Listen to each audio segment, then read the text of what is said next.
Let's talk about our main event. We do have a pair of legends in this one, Frank Mir and Mark Hunt. We expected a vintage performance from one of them. We certainly got it. You know, we did. And Dan and I both expected Frank Mir to look for the snatch single leg that we saw Stipe Miocic really utilize well against Mark Hunt.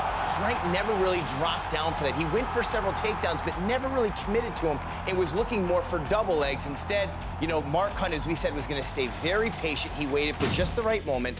He thwarted all the takedown attempts, and then right there, you just see that laser right hand. He's very accurate. He reads you and deceptively quick. Got him right in the base of the neck.